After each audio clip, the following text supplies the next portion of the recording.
பால் white என்பவர் ஆப்பிரிக்க காடுகளில் மிருகங்களுக்கு இடையே உள்ள நட்பை கொண்டும் உறவுகளைக் கொண்டும் கருத்தாளமிக்க சத்தியங்களை எழுதினார்.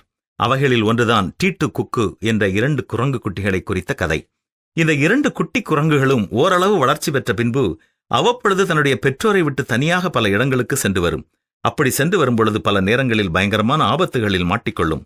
டீட்டு குக்கு என்ற அந்த குரங்குகள் வாழ்ந்த இடத்திற்கு சற்று அருகில்தான் ஒரு பெரிய குளம் இருந்தது. அந்த குளத்தை சுற்றி நின்ற நாவல் மரங்களில் சுவையான நாவல் பழங்கள் உண்டு. ஆனால் அந்த குளத்தில்தான் சில முதலைகளும் வாழ்ந்து வந்தன.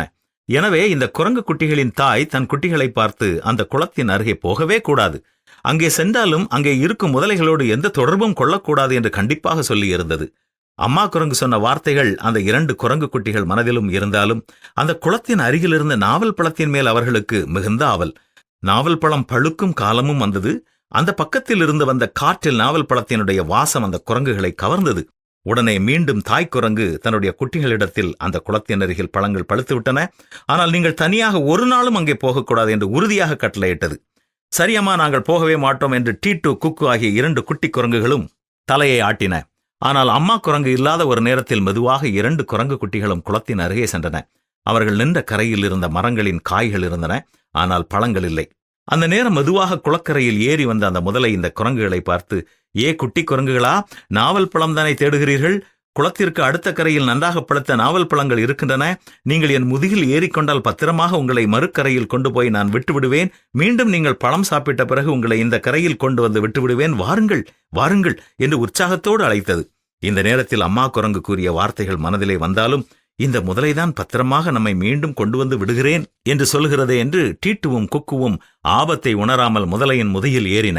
முதலை மெதுவாக தண்ணீரில் இறங்கும் அந்த நேரத்தில் அங்கே ஓடோடி வந்தது ஒட்டகச் சிவிங்கி மாமா.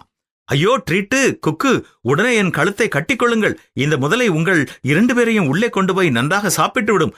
ஆபத்து ஆபத்து, குதியுங்கள் உடனே என்று குரல் எழுப்பியது. இப்பொழுதுதான் ஆபத்தை உணர்ந்த 2 குரங்கு குட்டிகளும் முதலையின் முதுகில் இருந்து ஒட்டகச் சிவிங்கியினுடைய கழுத்திற்கு எகிரி குதித்து தங்களை காப்பாற்றிக் கொண்டன.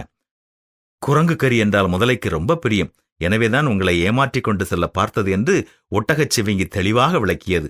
இப்பொழுதுதான் அம்மாவின் சொல்லுக்கு கீழ்ப்படியாதால் எவ்வளவு பெரிய ஆபத்து தங்களுக்கு வர இருந்தது என்பதை உணர்ந்து குரங்கு குட்டிகள் மனம் வருந்தின.